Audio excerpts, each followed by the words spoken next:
World Cup is a matter of days from kicking off, and I thought that I would give my opinions on the Wales squad, what I would run, and just anything Wales related in preparations of the World Cup. Let's get straight into it. Hello everyone, my name is Kieran. Welcome to my channel. On this channel we're going to be talking about anything Wales and Newport County related, as well as anything football related. So if you're interested in that kind of content, make sure to leave a like and subscribe with notifications on. Let's get straight into the video.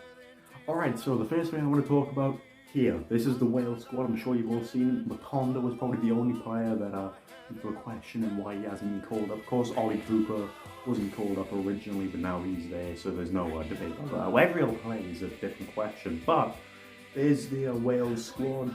Of course, there's a debate on who starts in goal, who starts at the top. I'm going to give them what I would play. Let's get straight into that.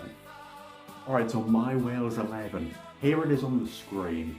So Danny Ward in goal, I don't feel anyone's going to really question that. He's been incredible form for Leicester. Wayne Hennessy, I've noticed, is better reflex-wise. He can't control the ball with his feet though, which is kind of something that Danny Ward is a lot better at. And I feel that reason I would play him regardless. So the back three, Am Byth is going to be the main one that you're questioning maybe. Of course, Roman Davis, that's completely fine. You might be questioning why Am Byth's there, but I've seen him play at centre back a few times and he doesn't do too bad. The one thing that I can criticise him and give him constructive criticism on is that sometimes when he is playing, he runs up the field a bit fast. Of course, he's used to playing a CPM kind of role, and I feel that because of that, he'll open up a lot of spaces, and I've seen him open up a lot of spaces for that kind of situation. But he's recently on the club he's at loan at. He's gotten a lot used to playing centre back, and he's not doing too bad there. So that's why I played him. Robertson and Nico Williams started fullbacks, and I don't think that's a question. Now, I'm running a 5-4-1. So on the wings, of course, going to be Bale and James. In the midfield, Aaron Ramsey and Joe Allen. Joe Allen, of course, is back training. He should be available. If not, it's a question on who I would play. Maybe Levitt, maybe Wilson, but I really hope that Joe Allen's fit by then. And of course, Kiefer Moore on his own up top. I've seen a couple of people say that we should run a 5-2-1-2 kind of formation, which is interesting because I don't see why you wouldn't play Kiefer Moore in this kind of situation. Of course, they've said that Wilson should play in Cam and then Dan James and Gareth Bale. So, while I like the idea, we've of course played it before and it has worked, but my kind of issue with it is that Kiefer Moore, of course, is a very big striker. He can hold back defenders and make them worry and mark him while the wingers have all this free space. So I feel that having Moore is just a way to make this team a lot more balanced, a lot better offensively. Not even just his presence there alone, I feel, is going to be enough for the defenders to kind of leave the wingers alone in the midfield and allow us to have the ball and pass it around a little nicer. And of course, he's really tall. He's taller than all of the American defenders. That is a thing that I have seen. We'll just confirm it here. But I feel for that reason, you have to play Kiefer Moore. He could probably get a few goals off corners or just off crossing play from Gareth Bale or Dan James on the wings. I don't see why he doesn't play here. Alright, and that is what I've of course got the opinions on the World Cup squad. I'm not criticising anyone that plays James and Bale context. I just feel that playing Moore is a huge plus for any other reason. But news coming, of course, in Qatar. We're going to go for that first of all. Alcoholic drinks being banned at stadiums, which at the end of the day, that's the kind of rule that's going on in Qatar. It's kind of the thing that they follow. So, I mean, of course I'm not going, so it's kind of the situation that I don't really mind. Like, I can just go to a pub or just to a Rodney Parade or whatever. I'm not able to drink, unfortunately, 17. But anyway, no, pint of Pepsi will do me. Anyway, so yeah, like I've said, it doesn't affect me at all. But of course, people going there are going to be rather upset. The prices of pints there as well, from what I've seen, is awful. But it's their kind of culture, you know. They can kind of do what they want. But I do feel that some of the situations in this World Cup are a bit iffy. There's reports of people higher up people in Qatar paying random people to act like they're fans of countries.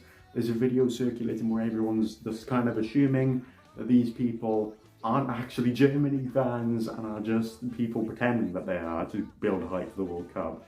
which is interesting. I don't know why they're doing that. Of course, it's to make the country. I'm assuming it's to make the country look good, but it doesn't. I don't think it really builds anything good on them. But you know, this. I'm not going to get into a political situation. I'm talking about football here, but yeah, it's kind of a situation that's weird in Qatar. But you know, it's what they want to do. Whatever.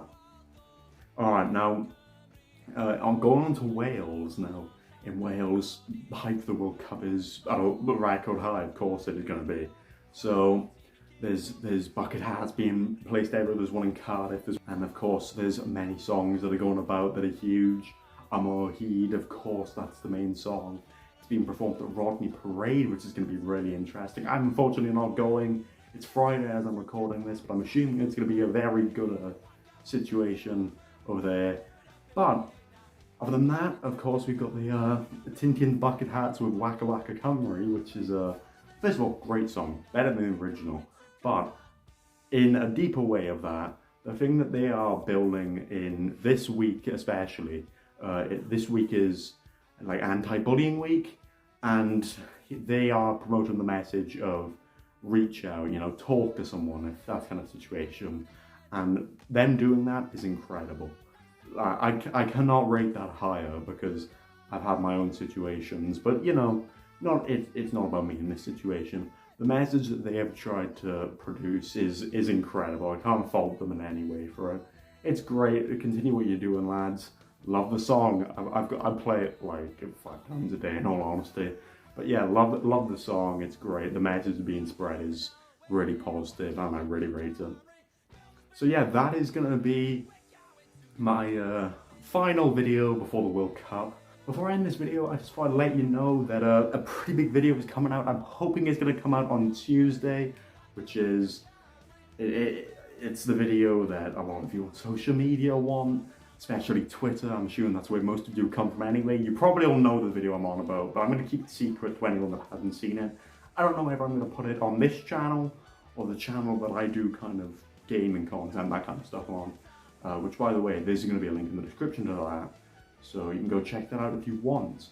But I don't know where that video is going to end up being. I'm hoping it's going to come out on Tuesday, but if it's delayed, I'll let you know on Twitter, which all my links are in the description. Go follow them, and yeah, I'll see you a lot soon. Peace out.